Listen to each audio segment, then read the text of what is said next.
were jaywalking at me. Now I see you. Now watch it. Jaywalking! This small-town sitcom had big-time secrets.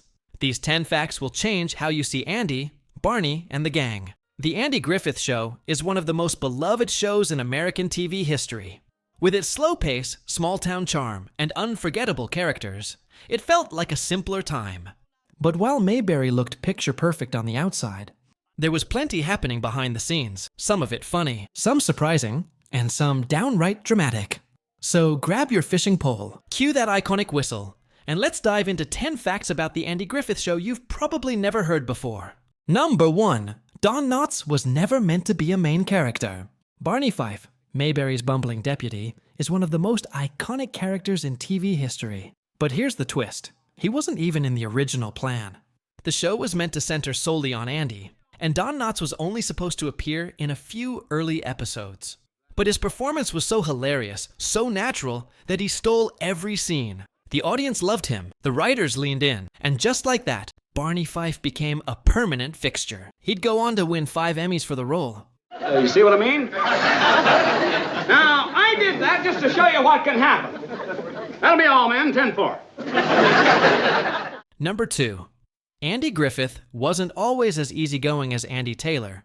On screen, Andy Taylor was calm, patient, and warm-hearted. But Andy Griffith himself could be a little intense. Several cast members recalled that Griffith had a serious, sometimes moody demeanor when the cameras weren't rolling. He wasn't mean, but he took the show and his craft very seriously. Don Knotts once joked that Griffith only relaxed when he was playing the straight man to Barney's antics. In real life, Andy was more tightly wound than the sheriff of Mayberry ever let on. Number 3. Frances Bavier, Aunt B, didn't get along with the cast. Aunt B seemed like everyone's sweet, apron-wearing, pie-baking grandma. But off-screen, Frances Bavier had a reputation for being difficult. She reportedly clashed with Andy Griffith and didn't enjoy the camaraderie that many of the other cast members shared. She was a trained stage actress and didn't always vibe with the laid-back, improvisational energy on set. Years later, she admitted to regretting some of the tension and even reached out to Andy before her death to make peace. Number 4. The show never mentioned what state Mayberry was in. Mayberry felt familiar, like it could have been your own hometown. But have you ever noticed that the show never actually says what state it's in? That was intentional. By leaving it vague, the creators made Mayberry feel universal. The setting was inspired by Andy Griffith's real hometown of Mount Airy, North Carolina. But on the show, it remained deliberately unnamed. This helped viewers from across the country feel like Mayberry could be their backyard. Number 5. Don Knotts left the show at his peak and regretted it.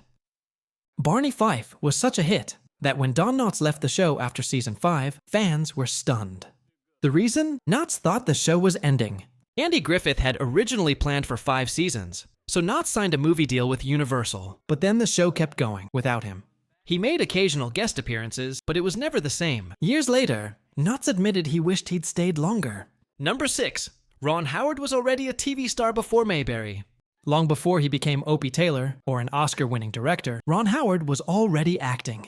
In fact, he appeared in over a dozen TV shows and films before The Andy Griffith Show. He was just 6 years old when he landed the role of Opie.